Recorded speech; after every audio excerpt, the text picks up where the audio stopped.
Hi guys, it's John from Android Addicts, and this is a look at the Doogee V31 GT. So this is a follow-on to the thermal imaging phone, the V20, which I have also had a look at. I'll put a link in the top right if you want to check that out. And this is kind of its bigger brother. So this comes with a better setup overall in comparison. So let's go over the specs and see what you get in the box.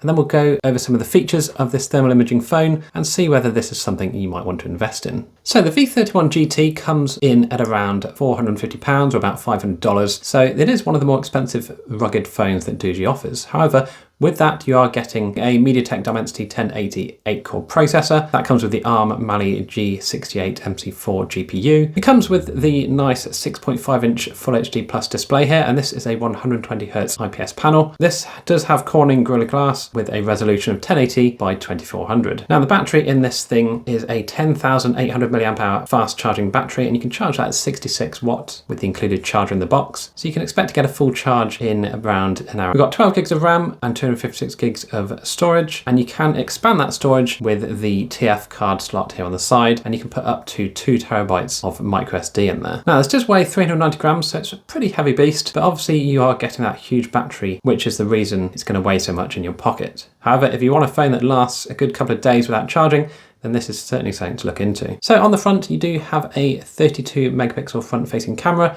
That's using a Sony sensor. And on the back is where all the fun is happening. So here we have a 50 megapixel main camera, got a 24 megapixel night vision camera, an 8 megapixel fusion camera, and a thermal imaging camera, which you see in the center there. Now, this thermal imaging is what the phone is all about, really. So we are going to go into that into more detail. So be sure to use the time codes in the description to skip to whatever part of the video you wish. So a quick look at what's in the box here. We did get an additional screen protector. It does come with one pre-installed in case you hadn't seen. Get your warranty cards and manual. Here is your 66 watt charger, and you can have a look at the details of that here on the screen. It comes with its USB-C to USB-C cable. Other than that, it comes with full Android 13 out the box, so you are running the latest and greatest Android operating system. I can tell you it runs as smooth as butter as you'd expect with a 120Hz display. So let's have a quick look around the phone here and we'll see what other features we've got. So on the left-hand side of the phone, like I said earlier, we've got a dual SIM card tray, which can be easily removed with your fingernail or your thumbnail. And that does have the option for dual SIM or a SIM and a micro SD card. So also on the left of the phone, we have this user customizable button, and you can set that to open an app, open the torch, or open the camera app. So that's quite handy. On the bottom of the phone, we do have our USB-C port protected with a little cover here, and our microphone. On the right hand side, we do have our volume up and down with a bit of tactile feedback there and textured surface, and we do have our fingerprint reader, which works absolutely fine, as you can see. Top of the phone, we don't have anything, but on the sides of the phone here, we do have this dual speaker setup for listening to your sound in a nice stereo fashion. So we'll do a speaker test a bit later on. But yeah, this is the phone. It's a standard sort of Doogee design here. Now, this does come in multiple colors as well. This is waterproof, dustproof, and drop-proof, so it is going to withstand some rugged use. So this is just the standard Android operating system, and apart from the fact you can customize this side key here, it's pretty minimal what they've included, which is great really, because you want to be able to have a phone that you can set up yourself how you wish. So what we'll do now is have a look at InfiRay, and this is the thermal imaging sensor on the phone itself. So this is probably what you're going to be buying this phone for, so we should spend more time looking at this than anything else. So if we click on menu, you can see the different settings we've got here. Now, I'm not an expert in thermal imaging, so these might mean more to you than they do to me, but these are the different settings that you can set. On the top row here, we do have the global temperature. So this marks a constant temperature in the center, but also a couple of points on your image of the highs and lows. So that's quite useful. We do have the temperature parameter settings here, so you can edit these as you see fit. Okay, so these different modes are quite self-explanatory. Obviously, we can have just infrared, where it's only going to pick up the infrared in the image. We do have RGB, so it'll look like a normal image, but you can see the temperature on top. Or you can have a mixture of the two, and that's where you get the sort of image ghosted over the top of the thermal image. So that's quite good. Now, if we click onto the Pro settings here, we can see we do get some different options here. If we go back into image patterns again, we can now select picture-in-picture or SPO. Now, I'm not 100% sure what SPO is, but it looks pretty cool. We do also get a picture-in-picture mode as well, so we can get two images overlapping each other, so that's pretty good. We do get region mode here. Let me just go back to the IR mode here. So we can actually draw a circle, for example, and it's going to constantly monitor that circle, and it's going to put in the details of the max, average and minimum temperature of that point. And of course, you can pop lines and do all sorts of things, and it will start measuring those temperatures for you. So it's quite cool to do these sorts of things. We can delete them all as well and just add certain points if you want to. See the temperatures here displayed on the top of the screen. So that's really handy. Scale, obviously select your measurement scale of either in isothermal or stretching, and that's it in the Pro mode. We also get a palette, so we can select different options for the colors of our image. And the nice thing is we can record videos, and we can also do a time lapse. So some really nice settings here. And what I'm going to do now is just put on a video that I've taken, just a quick one. And I will put a longer video in the description. And if you want to just watch me walk about 50 meters basically outside and see how well it picks me up, then I'll put that in the description below. Right, so we're just going to do a quick test of the kettle and see how it looks. And I do quite like doing this, it's quite fun and quite funky to see how things go. You can see here the base of the kettle getting warmer and warmer.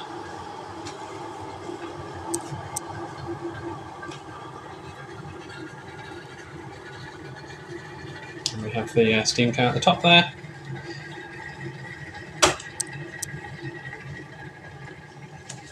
Okay.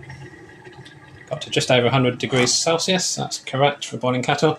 So let's just have a look at it going into the sink now.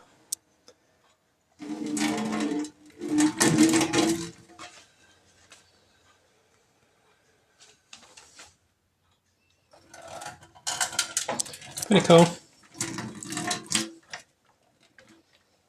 And of course, if you want to be able to monitor things around your home to see if you've got any leaks in your doors or windows, this is the perfect tool to do so. As you can see here, we can see the heat from outside.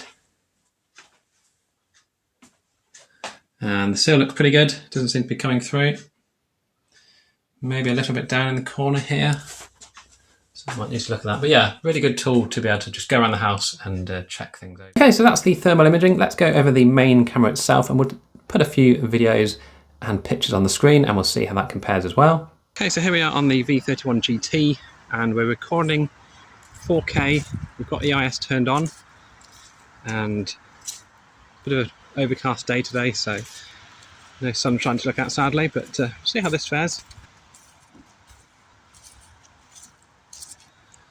You can see the colour reproduction's pretty good. Now on the screen this does look a bit jerky, so I'm just going to switch over to a lower resolution and we'll see how it fares there. Okay, so here we are at 1080p, and it's a bit hard to tell really just on the phone itself how it's faring, but I'll find out on the computer once I edit the video. But I do have EIS turned on here as well, and it just seems to be performing pretty well, even if it is just the electronic stabilization. Let's switch over to the front-facing camera now. Okay, so here we are on the front-facing camera, and this is only set to 1080p. That's the max you can set it. Obviously 30 FPS as well. And I do have EIS turned on, which is a nice option to be able to have. It does mean you have to hold your arm out a bit longer whilst recording. But yeah, overall it doesn't look too bad. Seems to be picking up the colours okay.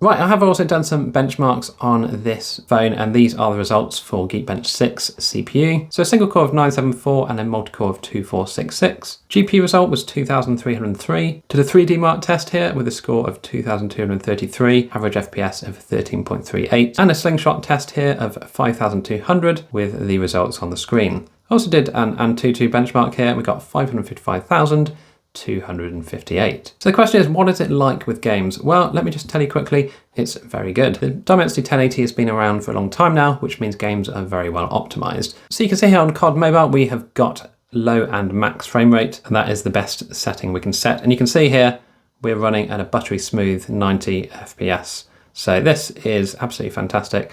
It's so smooth, as you can see.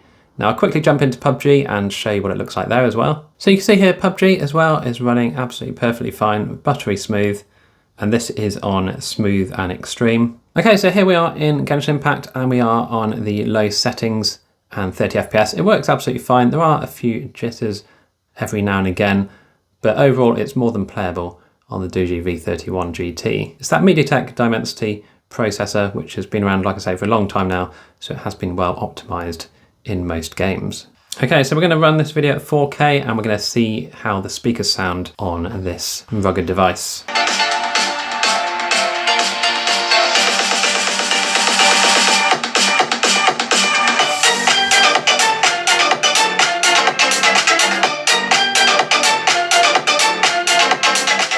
So they sound very loud. There's not a huge amount of bass in there, which is a bit disappointing. You'd expect a bit more bass maybe coming from these big speakers, but still it's more than suitable for most people, I imagine, for their usual daily listening of videos or music. Okay, so that is the Doogee V31 GT. I hope you enjoyed this video. If you've got any questions at all about this phone, do let me know down below and I'll do my best to help out where I can. I have put an affiliate link down below if you want to pick one of these up. My final thoughts on this is obviously if you are after a phone with a thermal imaging sensor and you don't want to pay thousands for a proper standalone one, this is definitely the thing to go for. You've got this massive battery which is going to last you days, and you got those thermal imaging and night vision benefits, this all in your pocket. Yes, it's a tiny bit heavy, but that's the price you pay for having a device that does everything in one. Thanks again for watching, and I'll see you in the next video.